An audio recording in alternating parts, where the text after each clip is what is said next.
A hipertensão arterial é considerada uma doença multifatorial, porém, existem alguns fatores de risco que apresentam homogeneidade e são descritos na recente Diretriz Brasileira de Hipertensão. Neste vídeo, apresentaremos os fatores de risco para desenvolver hipertensão arterial. Alguns deles não podemos fazer nada para mudar, porém, outros são considerados fatores de risco modificáveis. Acompanhe nossa explicação e veja se você se enquadra em algum fator de risco e também quais deles você pode tomar iniciativa na sua vida para modificá-los. Comecemos então com alguns fatores de risco não modificáveis. A genética, por exemplo, cada um herda genes específicos, ou seja, cerca de 30 a 50% dos filhos de hipertensos possuem chances de desenvolver a doença. Um recente estudo com mais de 1 milhão de pacientes demonstrou variações de DNA em mais de 900 genes associadas ao controle da pressão arterial, o que explica elevado percentual de herdabilidade. Outro fator de risco que todos enfrentamos é a idade. Com o envelhecimento, a pressão arterial sistólica torna-se um problema mais significante, resultando no enrijecimento progressivo e na perda de complacência das artérias. Em torno de 65% dos indivíduos acima de 60 anos apresentam hipertensão arterial. E não podemos nos esquecer também do sexo. Isso mesmo, em faixas etárias mais jovens, a pressão arterial é mais elevada entre homens, mas a elevação pressória por década se apresenta maior nas mulheres. Assim, na sexta década de vida, a pressão arterial entre as mulheres costuma ser mais elevada e a prevalência de hipertensão maior, muito devido às diferenças hormonais causadas após a menopausa. Em ambos os sexos, a frequência de hipertensão aumenta com a idade, alcançando 61,5% em homens e 68% em mulheres na faixa etária dos 65 anos. Já a etnia é um fator de risco considerado pelo senso comum como importante para definir futuros hipertensos. Porém, parece que condições socioeconômicas, menor escolaridade, condições de habitação inadequada são fatores mais relevantes para diferenças na prevalência do que propriamente uma implicação étnica.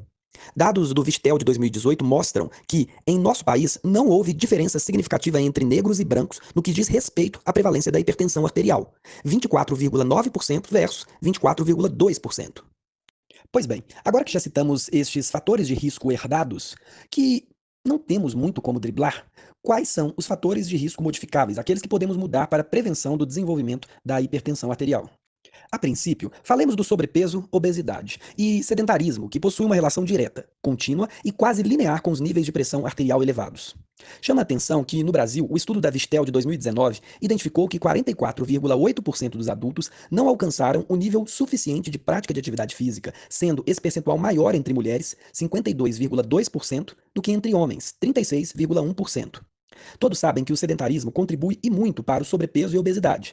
Pois então, a obesidade geral e a obesidade abdominal foram associadas ao aumento do risco de hipertensão arterial.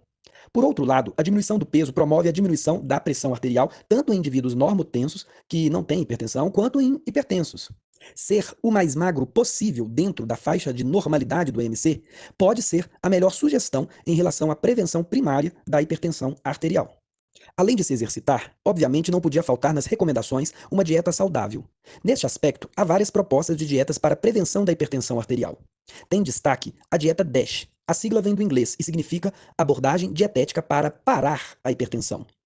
Caracteriza-se por uma alimentação de baixa caloria, com a inserção de vegetais, frutas, pouca gordura e carnes magras. Além disso, segue uma recomendação certeira do que deve ser evitado e reduzido.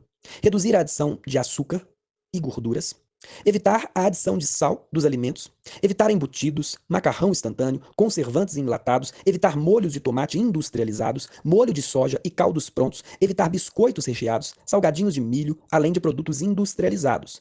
Diminuir ou evitar o consumo de doces e bebidas açucaradas como suco de caixinha e refrigerantes. Os benefícios são ainda maiores quando ocorre em conjunto a redução de ingestão de sódio.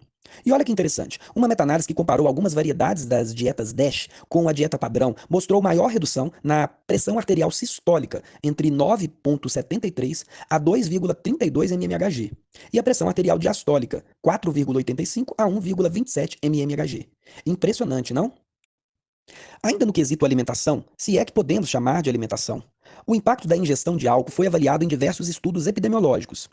Há maior prevalência de hipertensão naqueles que ingerem 6 ou mais doses ao dia, o equivalente a 30 gramas de álcool por dia, que é igual a uma garrafa de cerveja, 5% de álcool igual a 600 ml. Ou então 2 taças de vinho, 12% de álcool, que seria em torno de 250 ml. E se você já está pensando em diminuir o álcool da sua vida, Eu vou te dizer mais uma coisa. Durma bem, durma melhor. Há clara evidência que sustenta a relação entre hipertensão arterial e graus leve, moderado e grave de apneia do sono. Existem indícios que noites mal dormidas possuem efeitos deletérios similares ao tabaco. Portanto, procurar profissionais que possam lhe ajudar nesse quesito é fundamental. Ah, e já que citamos o tabaco, você sabia que o fumo é o único fator de risco totalmente evitável de doença e morte cardiovasculares? Portanto, seu enfrentamento precisa ser feito. E para concluir, veja que interessante o estudo de Garvey e colaboradores em 2016. Descobrimos que a partir de 5% de redução do peso corporal já começa a apresentar benefícios em relação à redução dos níveis pressórios, apresentando diminuição na dose de medicamentos para a doença. Os autores argumentam que acima de 5% os benefícios são ainda maiores, e a indicação ideal da perda de peso para esses indivíduos é cerca de 15%. Importante lembrar que, para melhores resultados, essa perda de peso deve ser preferencialmente de gordura. Por isso é tão importante um personal trainer, um profissional de educação física, que te ajude a utilizar estratégias corretas para potencializar essa perda de gordura. Tema, então, para o nosso próximo bloco. Viu que dá para mudar muita coisa e construir um estilo de vida mais saudável? Então, insira cotidianamente em sua vida um bom treino, uma boa alimentação e um bom sono. Combine-os com uma forma de conduzir a vida menos estressante e você viverá por 100 anos. Um abraço e até o próximo bloco.